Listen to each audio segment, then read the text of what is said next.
అందరికీ నమస్కారం. నిత్య జీవితం 360 డిగ్రీస్ యూట్యూబ్ ఛానల్కు స్వాగతం.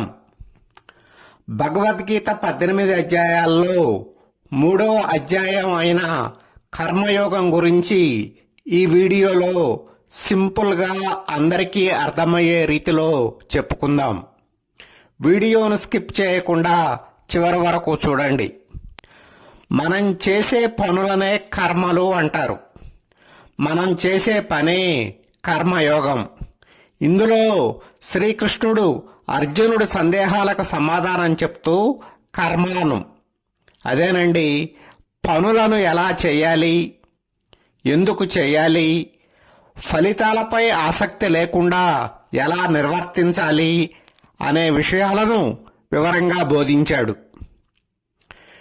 కృష్ణ, సాంఖ్యయోగం లేదా జ్ఞానయోగం గొప్పదని చెప్పావు కదా, దానిని ఆచరించమని చెప్పక మళ్ళీ నన్ను యుద్ధం చేయమని ఎందుకు కోరుతున్నావు అని ప్రశ్నిస్తాడు అర్జునుడు.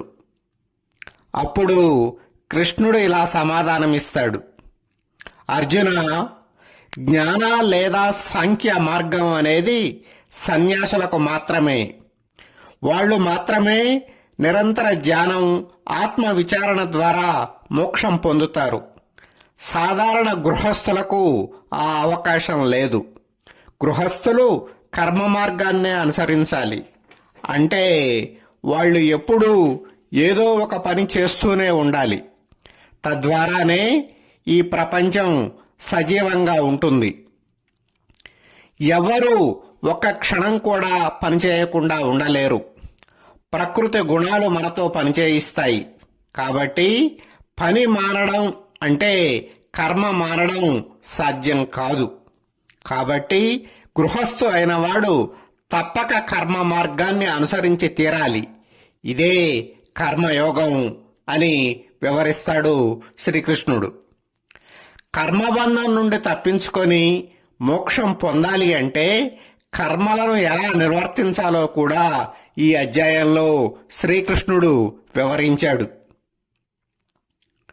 నిష్కామ కర్మ. ఫలితాన్ని ఆశించకుండా పనిచేయడమే నిష్కామ కర్మ.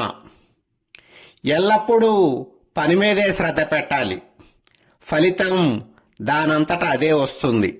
అంతే తప్ప అంతిమంగా ఫలితం ఏమి వస్తుందా అనే శంకతో ఎప్పుడూ పని మొదలు పెట్టకూడదు. యజ్ఞార్థ కర్మ. తన స్వార్థం కోసమో తన వారి స్వార్థం కోసమో పని చేయకూడదు.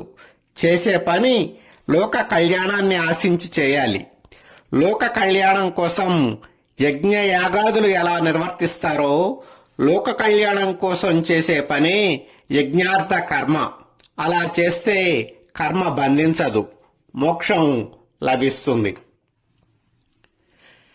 లోక సంగ్రహం అంటే సమాజంలో పెద్దలుగా, జ్ఞానులుగా పరిగణించబడేవారు కూడా పనిచేయాలి. ఎందుకంటే అలాంటి వారినే సామాన్యులు అనుసరిస్తారు. వాళ్ళు పనిచేయకుండా ధ్యానం, జ్ఞానం అంటూ కూర్చొని తపస్సులు చేస్తే సామాన్యులు కూడా అదే పని చేస్తారు.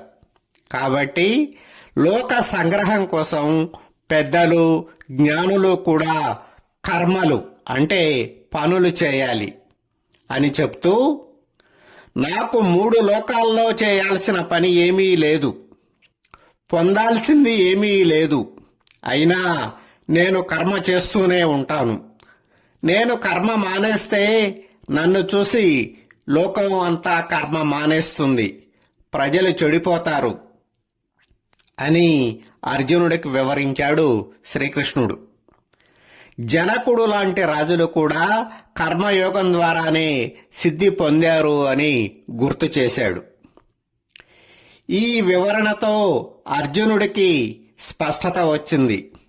తను చేయాల్సిన కర్మను చేయాలని, ఫలితం గురించి ఆలోచించకూడదని సమాధానపడ్డాడు. అయితే మనిషి కర్మల ద్వారా మోక్షం పొందవచ్చు కదా, అయినా పాపం ఎందుకు చేస్తాడు, ఎందుకు కర్మ బంధానికి గురవుతాడు అని ప్రశ్నించాడు అర్జునుడు. దానికి కృష్ణుడు కామం, క్రోధం అనే దుర్గుణాల వల్ల మనిషి పాపంలో పడతాడు. కామం తీరకపోతే క్రోధం వస్తుంది. ఈ రెండు జ్ఞానాన్ని కప్పేస్తాయి. అగ్నిని పొగ కప్పినట్టు, అద్దాన్ని ధూళి కప్పినట్టు, గర్భాన్ని మావి కప్పినట్లు కామం జ్ఞానాన్ని కప్పేస్తుంది అని వివరించాడు. కామాన్ని జయించాలంటే ఇంద్రియాలను అదుపులో పెట్టుకొని ఆత్మశక్తితో బుద్ధిని స్థిరం చేసుకొని కామం అనే శత్రువుని చంపాలి అని చెప్పాడు. మొత్తంగా కర్మ లేదా పని చేయడం నీ ధర్మం. నీ ధర్మాన్ని వదలొద్దు. చేసే పనిని నేను చేస్తున్నాను అనే భావనతో చేయవద్దు. ఫలితాన్ని కూడా ఆశించకుండా భగవంతుడికి అర్పిస్తూ చెయ్యి. అలా చేస్తే కర్మ నిన్ను బంధించదు. పైగా చిత్తశుద్ధి కలిగిని మోక్షానికి దారితీస్తుంది. ఇదే ఈ అధ్యాయం నుండి నేర్చుకోవలసిన జీవిత పాఠం.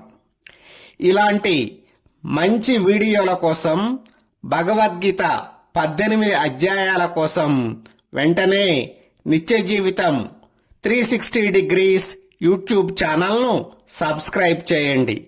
ఇతరులకు షేర్ చేయండి. కామెంట్ రూపంలో మీ అభిప్రాయాలను తెలపండి. మీ క్షేమాన్ని నిరంతరం కాంక్షిస్తూ నమస్తే.